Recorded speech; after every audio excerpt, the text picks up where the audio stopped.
Nada une más a la familia que los deliciosos huevos de Eggland's Best. Nos encanta su sabor, siempre delicioso y fresco de granja. Además de la mejor nutrición, como 6 veces más vitamina D, 10 veces más vitamina E y 25% menos de grasa saturada que los huevos regulares. Con Eggland's Best puedes estar segura de que estás obteniendo lo mejor. Eggland's Best. Mejor sabor, mejor nutrición, mejores huevos. Visita egglandsbest.com para más información.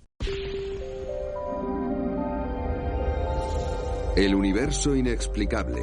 Misterios sin resolver. Misterios del origen de la vida en el universo. Hollywood no fue el primero en imaginarse a los extraterrestres y preguntarse cómo podrían ser. A todos nos entretienen, por supuesto. Una parte de nuestra energía intelectual se cuestiona qué aspecto tienen, de dónde son, cómo han llegado hasta aquí, qué comen. Pero ellos no han sido los primeros. Ha sido uno de los pasatiempos favoritos del hombre desde hace muchos siglos. De hecho, para ver un ejemplo, vamos a echar la vista atrás hasta el siglo XVII con el brillante científico Christian Huygens, un físico, astrónomo, matemático y filósofo holandés, un hombre renacentista. Y entre los logros de su carrera está la invención del reloj de péndulo. Alguien tenía que hacerlo. Pero no solo eso, él fue el primero en estudiar los anillos de Saturno a través de un telescopio hasta el punto de identificarlos como anillos. Antes de Huygens, la gente solo veía unas manchas de luz alrededor del globo de Saturno sin saber identificar lo que veían. Esos son solo 2 elementos clave en su extensísimo currículum. Bien, a finales del siglo XVII, la física de Newton estaba echando raíces. A pesar de haberse descubierto décadas atrás, aún estaba en periodo de prueba y la gente empezaba a aplicarla. Sin embargo, la biología era todavía un campo académico en ciernes. En su gran obra de finales del siglo XVII, Los mundos celestiales descubiertos, de 1696, Huygens hizo una analogía entre Júpiter y la Tierra. En dicha analogía, afirmaba que obviamente Júpiter tiene una atmósfera al igual que la Tierra. Y si había una atmósfera, entonces quizás también habría un clima. Y si hay un clima, entonces habrá lluvia. Y si hay lluvia, habrá océanos. Y si hay océanos, surge la cuestión de qué querrá hacer la vida con esos océanos. Si vivieras en Júpiter, querrías moverte de algún modo. ¿Cómo lo harías? ¿Tendrías barcos? Por supuesto. ¿Y cómo navegarías? Pues con velas. ¿Y cómo controlarías esas velas? Necesitarías algún mecanismo para hacerlo. Necesitarías cuerda. Si ya tienes la cuerda, ¿de qué material estaría hecha? De modo que de toda esta línea de razonamiento dedujo que cualquier forma de vida que hubiera en Júpiter nacería del cáñamo. Interesante, pero demuestra la enorme importancia que damos a cómo podría ser la vida en otros lugares, y en esa teoría se da en realidad un prejuicio cultural que casi no podemos evitar, porque lo único que sabemos es sobre nosotros mismos cuando pensamos en otra vida en el universo. Y ese prejuicio cultural se sirve de nuestros propios valores y tecnologías para deducir qué formas pueden tener los demás de desplazarse. Y no solo esto. Si nos fijamos en el capítulo inicial de Los mundos celestiales descubiertos, vemos que es una celebración de la física newtoniana. Se completa con las bien entendidas órbitas planetarias. Habla del tamaño de las órbitas, sus formas. Habla de cuán brillantes son los planetas. Y además emite sus propias valoraciones sobre lo rocosos que pueden llegar a ser. Y no solo eso, sino que el libro tiene una tabla plegable que muestra la disposición de todo el sistema solar. Y en dicho capítulo, por cierto, no hay ninguna mención a Dios. A pesar de que solo un siglo antes, las leyes de la física de Newton, su teoría sobre la gravedad en el movimiento, todavía no se había inventado, todavía no había sido descubierta, de modo que las órbitas planetarias aún eran un misterio en aquel entonces. Pero aquí, donde no hay ningún misterio para Huygens, no hay mención de Dios. Pero en cambio, cuando se plantea la vida en el sistema solar, plantea preguntas que no puede responder. Además, enumera los misterios biológicos de la época, tales como la complejidad de los orígenes de la vida. Bien. Algo está claro. Y es que la física del siglo XVII estaba más avanzada que la biología del siglo XVII, y por eso Huygens solo invoca la mano de Dios cuando el misterio prevalece. Supongo que nadie negará que hay algo más de artificio, algo más de milagro en la producción y crecimiento de las plantas y animales que en montones de cuerpos inanimados. Por el dedo de Dios y la sabiduría de la divina providencia, es por ello mucho más claro manifestado que en los otros. Creo que la lección aquí es que sí. Siempre vamos a enfrentarnos a misterios. Siempre. En este caso en particular, se imagina cómo sería la vida en otros lugares, le gustaba mucho viajar. ¿Y cuál era la manera de viajar por el mundo en el siglo XVII? Recorrer grandes distancias en un barco, un velero. Así que se imaginaba a los extraterrestres en sus barquitos de vela. Hoy en día, ¿cómo nos imaginamos a los alienígenas? Ya no vienen navegando, sino en sus naves espaciales, porque hoy tenemos naves espaciales. Lo que nos lleva a preguntarnos si dentro de unos siglos, con los nuevos aspectos de nuestra cultura y nuestra civilización, estaremos aplicando esas novedades al transporte de los extraterrestres del futuro. Orígenes. La pregunta más difícil que se puede plantear en una investigación científica es ¿cuál es el origen de una cosa? Y es un reto, se involucre o no la vida en dicha cuestión. Y es por una razón obvia. Prácticamente todo lo que hemos estudiado en la vida ya existía. Así que se puede estudiar su pasado y observar su presente. Y tal vez extrapolarlo a su futuro. De ese modo, se construye una línea de tiempo de su vida. Así es como se hace. Pero, ¿cómo empezó todo? ¿Qué pasó al principio? ¿Qué pasa con la transición entre lo existente y no existente? En el universo, el conocimiento del nacimiento de nuestro Sol normalmente sería completamente inaccesible, porque ¿cómo vamos a remontarnos hasta esa época? No podemos. Afortunadamente, existen miles de millones de estrellas en nuestra galaxia, en todas las fases de la vida y la muerte. Así que podemos utilizarlas como representación de nuestros pensamientos sobre el Sol. Podemos deducir cómo nació el Sol. Y podemos deducir cómo nacieron los planetas que lo rodean observando cuidadosamente las enormes nubes de gas y polvo que hay en nuestra propia galaxia. Esto requiere telescopios especiales, por supuesto, no solo para ver la superficie de las nubes, sino mediante longitudes de onda de la luz para cavar más profundo y ver dónde está toda la acción. Pero con la vida en la Tierra, por lo que sabemos, solo hubo una génesis. Y si solo hubo una, no hay manera de comparar otras formas de vida que nacieran por separado de la nuestra, que tengan diferentes orígenes. Regresemos entonces. Vamos a imaginar que en algún momento hubo una conversión de moléculas orgánicas inanimadas en las que se incluyen elementos tales como el carbono, el hidrógeno, el oxígeno y el nitrógeno. Estos son los elementos tradicionales de lo que llamamos la química orgánica. En algún punto, hubo una transición de moléculas inorgánicas a seres animados que se reproducen. Eso debió de suceder hace unos 4.000 millones de años. Y esa transición, hoy en día, sigue siendo inaccesible para nosotros y, por lo tanto, sigue siendo un misterio. Debido a esto, cuestiona en gran medida nuestros esfuerzos por duplicar ese fenómeno en el laboratorio. No vemos cómo ocurre, podría ser, pero no lo vemos en ninguna otra parte. Ahora, el árbol de la vida moderna tiene un nivel de profundidad y complejidad que Darwin, e incluso quizás los profesores de biología de tus padres, ni siquiera reconocían. Por lo que sabemos, gracias a nuestras mediciones, toda la vida en la Tierra tiene una herencia genética común. A eso nos referimos con el árbol de la vida. Todos salimos de una rama, y conforme retrocedemos en el tiempo, hay cada vez menos ramas, y se llega a un punto en el que solo hay una rama. Un ejemplo sencillo: si excavas lo suficiente atrás en el tiempo, encontrarás el ancestro que comparten dos personas en la Tierra, su pariente común. Excava lo suficientemente lejos en el árbol de la vida y encontrarás el ancestro común a dos especies de la Tierra. No importa cuáles sean, se puede encontrar. ¿Qué hay de los seres humanos y los chimpancés?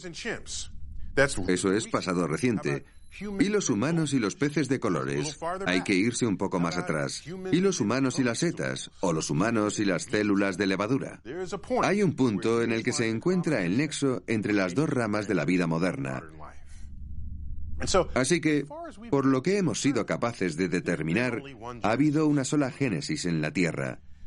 Así que, para poder entender la vida y entender cómo llegamos hasta aquí, lo que necesitaríamos sería una segunda génesis en la Tierra, o un conjunto de planetas en los que se dieran diferentes etapas de la formación de la vida, tal y como hicimos para estudiar la formación de estrellas y planetas en la galaxia. Esta es otra de las motivaciones a la hora de buscar otros sistemas planetarios en el espacio exterior. Si en ellos encontramos vida, haríamos un gran inventario de todo y después compararíamos y contrastaríamos. Así que lo que tenemos que preguntarnos, no obstante, es, puesto que en la Tierra todo sucedió muy deprisa, todo lo deprisa que se puede esperar se llevó a cabo en un par de millones de años, ¿por qué no ha habido un segundo árbol de la vida en la Tierra, o varios, coexistiendo en paralelo? La Tierra primitiva. Todos los datos que se conocen sobre la historia de los fósiles en la Tierra nos muestran que la vida comenzó casi tan pronto como las condiciones terrenales lo permitieron. Durante los primeros 500 millones de años aproximadamente, de los 4.500 millones de años de historia de la Tierra, el planeta aún se estaba formando, seguía acretando material sobrante del sistema solar naciente. A este periodo se le conoce como el bombardeo intenso tardío. Y la palabra acreción, como decimos en astrofísica, es solo un eufemismo para describir los continuos impactos de cometas y asteroides con planetesimales. Es decir, planetas que aún no se han formado del todo, pero si chocan se desintegran y pasan a formar parte de ese material en lugar de otro planeta que podría haberse formado. ¿De acuerdo? Ese es el proceso mediante el que la Tierra despeja su órbita, manteniendo caliente la superficie de la Tierra, porque cada vez que uno de estos objetos choca, el terreno circundante se calienta. Y en esas condiciones, bajo esas temperaturas, no se pueden formar moléculas complejas, pues las moléculas grandes y complejas se destruyen en presencia de calor. Y al fin y al cabo, ¿qué es la biología sino la expresión más compleja de la química que conocemos? Bien, después del bombardeo intenso tardío, no hicieron falta más que 200 millones de años. Puede parecer mucho, pero no lo es. Solo son un 0,02 billones de años en la historia de la Tierra. Empecemos a contar el tiempo tras el periodo del bombardeo intenso tardío. Y ahora nos preguntamos, ¿cuánto tiempo se tarda en obtener la primera prueba de vida en la Tierra? 200 millones de años. Es decir, una vez que la Tierra se enfrió para permitir la formación de moléculas complejas, para empezar. Así que me veo tentado a preguntarme si la vida se formó tan rápido en esa época, prácticamente tan pronto como era posible. Entonces, ¿por qué no se sigue formando vida en esta tierra fértil recién nacida? ¿Por qué no puede haber múltiples orígenes genéticos de la vida? ¿Por qué no hay múltiples árboles de la vida coexistiendo, formándose, muriendo y volviendo a formarse? 4.000 millones de años es mucho tiempo. Si ocurrió, si de verdad hubo árboles de la vida simultáneos, no hay rastro de ello.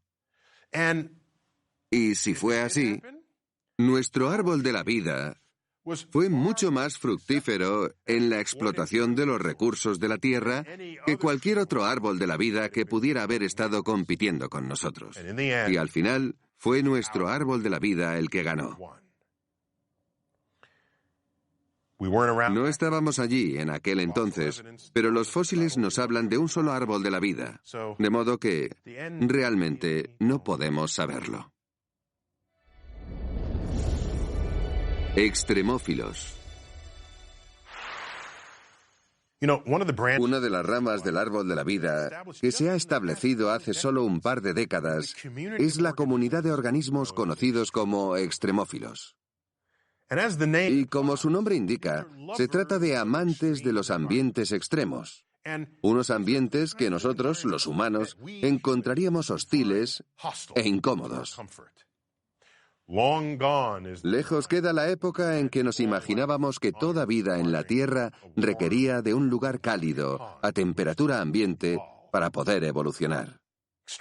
Los extremófilos prosperan en temperaturas altas, bajas, con alta acidez o baja acidez, alta presión o baja presión, todo tipo de ambientes extremos. Estos organismos pueden con todo. Les va bien.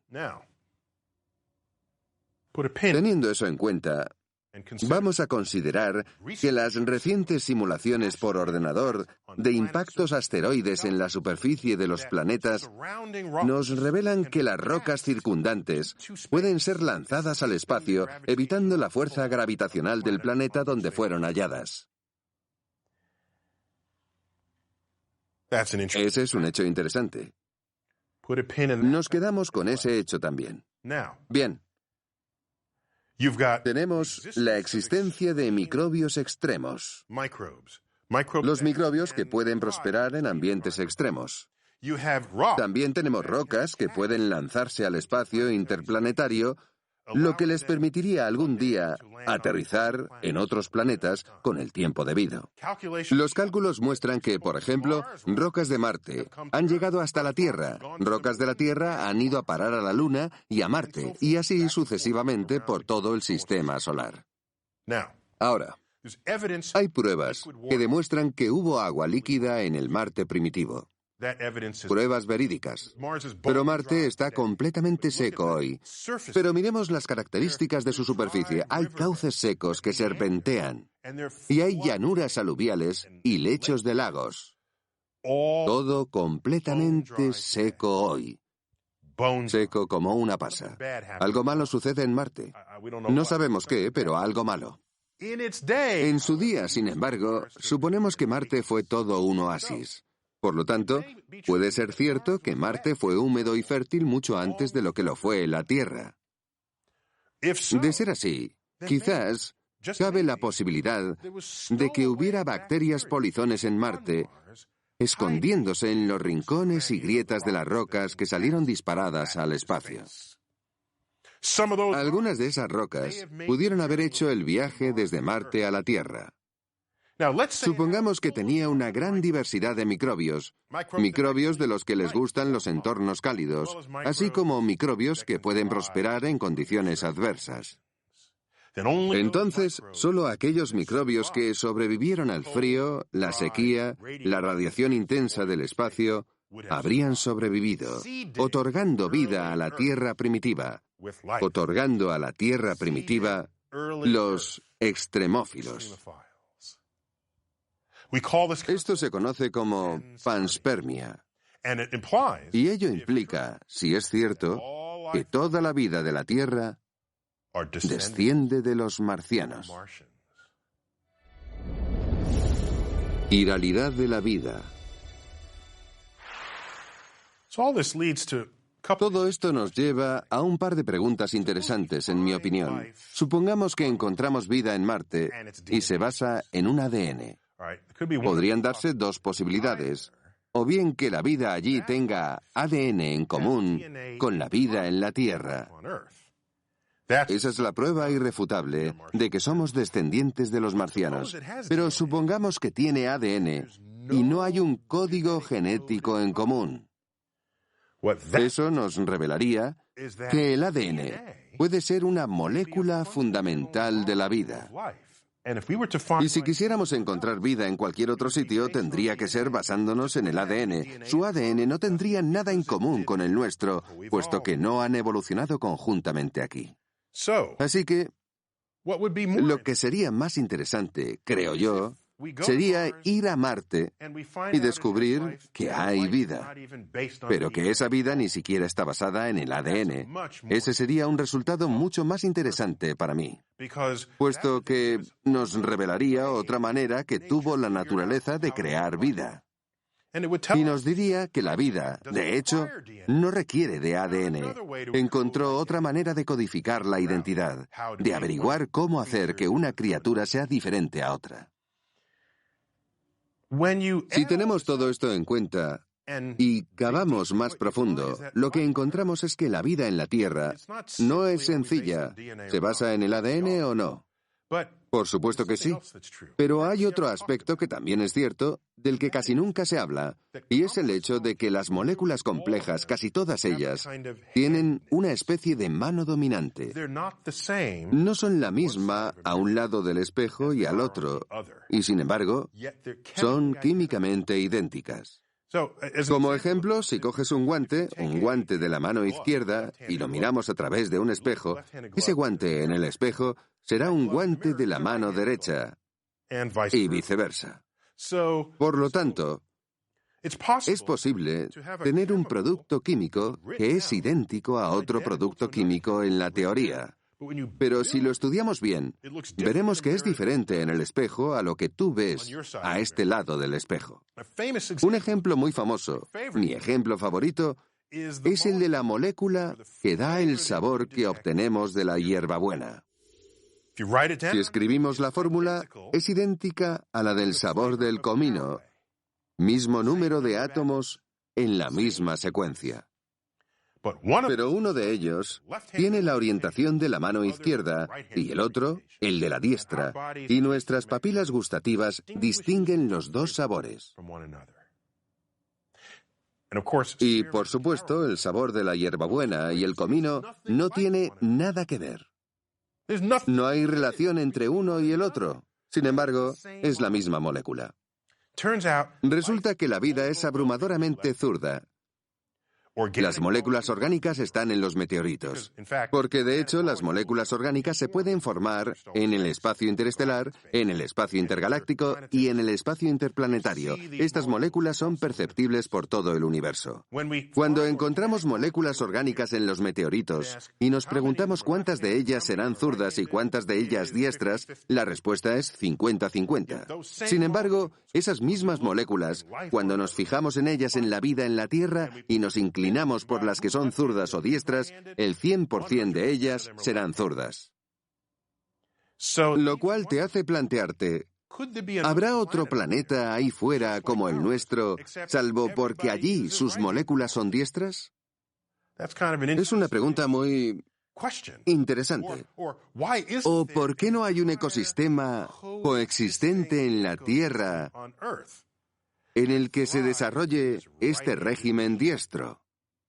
Entonces podemos preguntarnos, porque aún no está bien estudiado, podemos cuestionarnos, ¿hay algún tipo de ventaja de una mano sobre la otra, una ventaja inherente, ya sea en la búsqueda de fuentes, o tal vez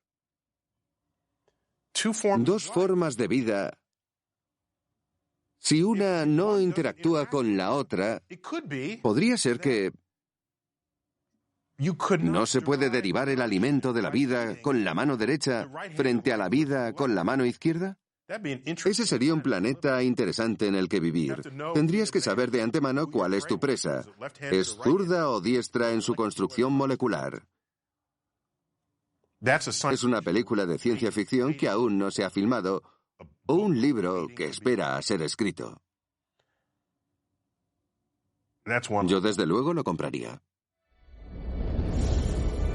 La inteligencia. Tengo otra pregunta. ¿Cuán inteligentes son los seres humanos? Es curioso porque somos nosotros los que daremos esa respuesta. Y así, si definimos lo que significa ser inteligente, entonces, ¿cómo de preciso será a escala cósmica? Cuando buscamos vida inteligente en el universo, Tratamos de establecer unos criterios por los que juzgar si la civilización es o no inteligente. Y somos tan atrevidos que incluso pensamos que estaríamos en posición de comunicarnos de manera significativa con las especies vivas de otro planeta. ¿Por qué digo esto? Porque no podemos, ni siquiera podemos comunicarnos de manera significativa y profunda con cualquier otra especie de la vida en la Tierra. Y los otros seres de la Tierra son criaturas con las que compartimos ADN. Lo que quiero decir es que, a pesar de que pienses que puedes hablar con tu perro, no son conversaciones profundas. No son el tipo de conversación que te imaginas teniendo con un extraterrestre.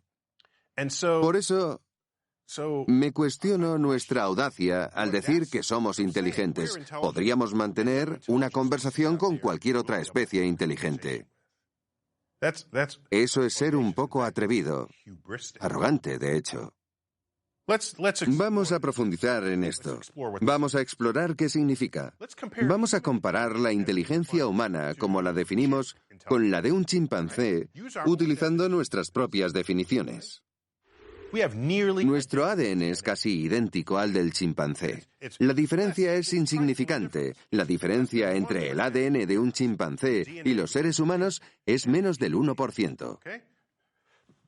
Por cierto, esta comparación sería válida con cualquier otro animal. De acuerdo, pero resulta más esclarecedor si nos comparamos con los chimpancés. Podría hacer la misma comparación con los perros, pero prefiero hacerlo con chimpancés porque son el pariente más cercano. Así que solo hay un 1% de diferencia entre nosotros. Y si lo pensamos, ¿qué gran diferencia puede marcar ese 1%? Escribimos poesía, tenemos la filosofía, tenemos la tecnología, tenemos la 9ª sinfonía de Beethoven. Hemos descubierto la física cuántica, hemos construido el telescopio espacial Hubble. Pero, ¿qué pueden hacer los chimpancés más inteligentes? Básicamente lo mismo que un niño humano. Incluso se les da bien algún lenguaje de signos rudimentario. Tal vez sean capaces de apilar cajas para llegar hasta un plátano o algún otro objeto de interés. Los niños también pueden hacer eso. Sin embargo, ese es el comportamiento de los chimpancés más inteligentes. Una vez más, estamos definiendo lo que consideramos ser inteligente. Ahora, imagina si quieres una especie de vida, una especie alienígena tal vez. Seguramente su inteligencia genética sea un 1% superior a la nuestra. Así como nuestra inteligencia es un 1% genéticamente superior a la del chimpancé.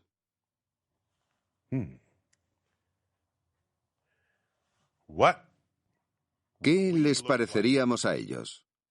Sinceramente, creo que nos vería como idiotas con babas. ¿Es así? De darse el caso, entonces, el más inteligente de los humanos sería capaz de hacer lo mismo que sus niños.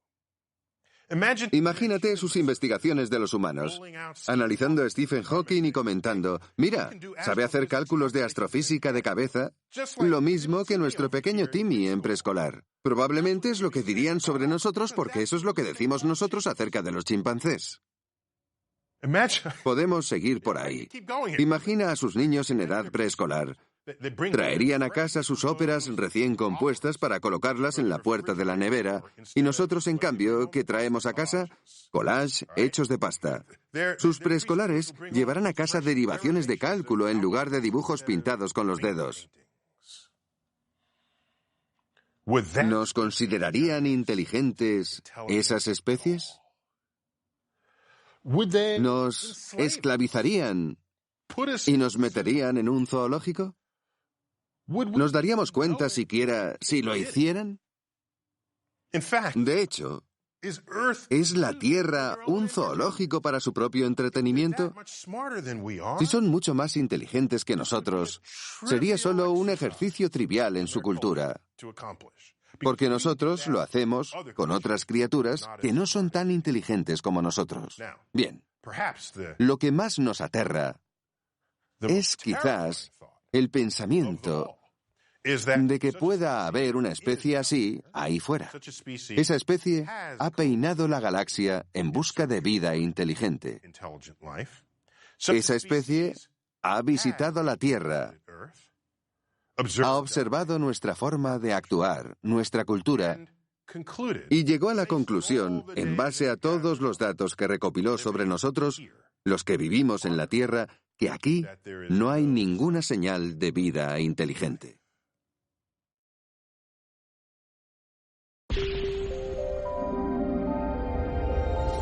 El universo inexplicable. Misterios sin resolver.